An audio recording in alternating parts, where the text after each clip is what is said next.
જી મગનભાઈ, હવે આપણે થોડી બીજી વાતચીત કરવી છે. મગનભાઈ, વાદળો ઉપર તો આપણે સમજ્યા, દર્શક મિત્રો વાદળોના આકાર પ્રમાણે સમજ્યા કેવો વરસાદ, પરંતુ આપણે સાંભળ્યું હશે કે ચકલી ધૂળમાં ના આવે અથવા ભેંસો ભોકારે, આ તમામ વસ્તુના અવલોકન પરથી પણ વરસાદની આગાહી કરવામાં આવતી હોય છે.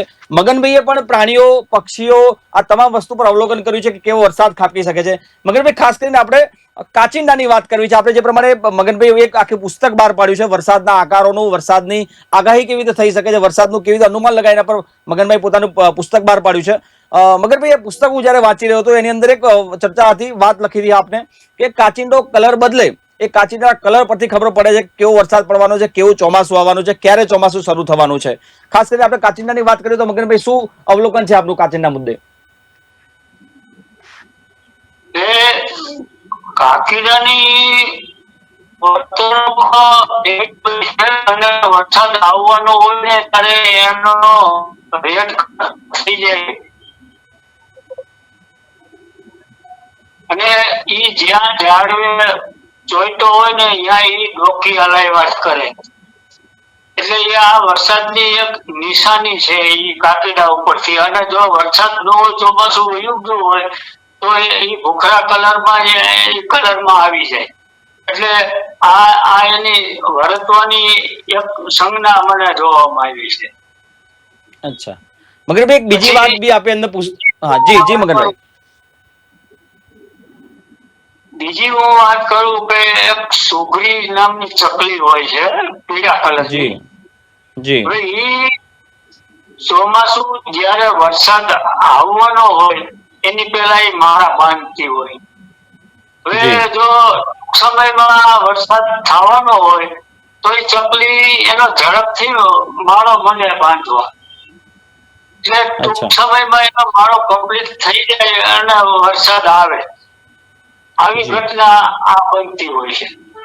અચ્છા મગનભાઈ, આપણે પુસ્તકમાં એક પશુઓની પણ મગનભાઈ આપણે પુસ્તકમાં વાતચીત કરી છે કે ઘેટા બકરા કૂદકા મારે, ભેંસો ભાભોરે, આના પર બી આપણે અવલોકન કર્યું છે.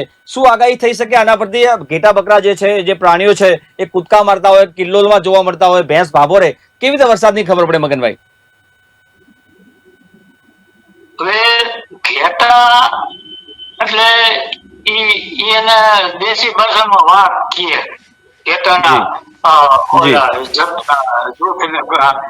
એને વાઘ કહે. હવે ઈ વરસાદ થવાનો હોય ને ત્યારે ઘેટું એવડી ટેમ્પરેચર જમીનમાંથી ઉત્પન્ન થતું હોય ને વરસાદને લીધે, એટલે ઘેટું જમીન ઉપર બેસે જ નહીં. ને બકરા છે ને, એ બકરા વરસાદ આવવાનો હોય ને એની પેલા એ જમીન ઉપર આગલા પગ ઘસતા હોય. એટલે આ સ્થિતિ જોવામાં આવે એટલે વરસાદ થાય. અચ્છા મગનભાઈ, આપણે જયારે આ પ્રોગ્રામ પહેલા આપણે ચર્ચા કરતા હતા ત્યારે આપણે વાતચીત કરી હતી કે કુવા હોય છે, જે ગામડાઓમાં કુવા, એ કુવાની અંદર પથ્થર નાખવામાં આવે અને પાણીના તળમાં જે પ્રકારે વાઇબ્રેશન ઊભી થાય છે એ પ્રમાણે બી નક્કી કરવામાં આવતું હોય છે કે વરસાદ કેવો પડવાનો છે, ક્યારે પડવાનો છે. શું અવલોકન છે એ મુદ્દે આપ દર્શક મિત્રોને જણાવી શકો તો? એમાં એક એવી વાત છે કે કુવો કોઈ પણ હોય તો એ વપરાશ વાળો કુવો ન હોવો જોઈએ. પાણી હોય અંદર અને એ વપરાશ વગરનો કુવો હોય તો એમાં જાણી શકાય છે કે આ વરસાદ આવવાનો છે કે કેમ. તો એમાં કુવાની અંદર શેવાળ બધો બાંધેલો હોય, એવી અગ્નિ આવતી હોય ને કે ઈ શેવાળ દિવાલો માંથી છૂટો પડી જાય અને એની તર પાણી ઉપર આવી જાય. એટલે એમાં ઓલા નાના પરપોટા હોત ઉપર આવતા હોય વરાળના. આ સ્થિતિ આવે એટલે વરસાદ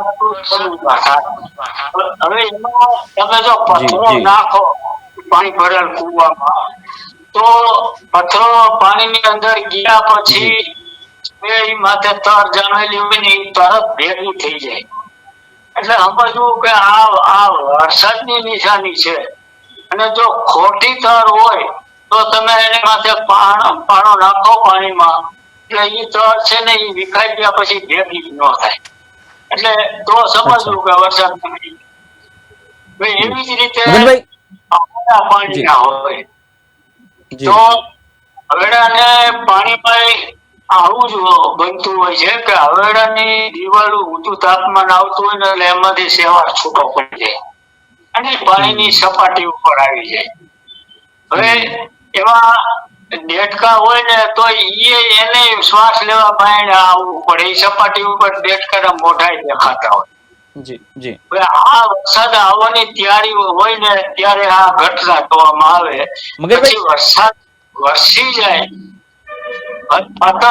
થઈ જાય એટલે એ શેવાળ છે ને એની મૂળ સ્થિતિમાં અંદર દિવાલોમાં ચોંટી જાય. અચ્છા મગનભાઈ, એક અંતિમ સવાલ કરવો છે મારે, ખાસ કરીને અત્યારે ચોમાસું ચાલી રહ્યું છે ત્યારે ચોમાસાની વિદાયના સંકેતો કેવી રીતે મળતા હોય છે? વિદાય કેવી રીતે ખબર પડે કે હવે ચોમાસું વિદાય લેવાની તૈયારી છે? કેવા સંકેતોનું આપ અવલોકન કર્યું છે આપે? એમાં એવી બાબત છે કે અયણીના ઝાડવા હોય કે આપણે ખેતરમાં કપાસ વાવ્યો હોય તો એમાં ચોમાસાની વિદાયની તૈયારી થવાની હોય કે થઈ ગઈ હોય ત્યારે એમાં કરોડિયા ઝાડા મને બાંધવા, એટલે સમજવું કે હવે આ વરસાદ ગયો છે. એટલે આ સ્થિતિ જોવામાં આવે. પછી આકાશમાં એક બ્લુ કલરના સકરા ઉડતા હોય. આમ તો મારા માનવા મુજબ દરિયાઈ સકરા જ હોય. એટલે ઈ સકરા છે જમીન ઉપર ઉંદરનો શિકાર કરવા ઈ આવે અને ઈ આ ઋતુ પલટો થાય ત્યારે જ ઈ જોવા મળે. એટલે એક બીજી વસ્તુ કે ચોમાસું વિદાય લેતું હોય ત્યારે જમીન ઉપર નાના નાના વિટોળિયા જોવા મળે.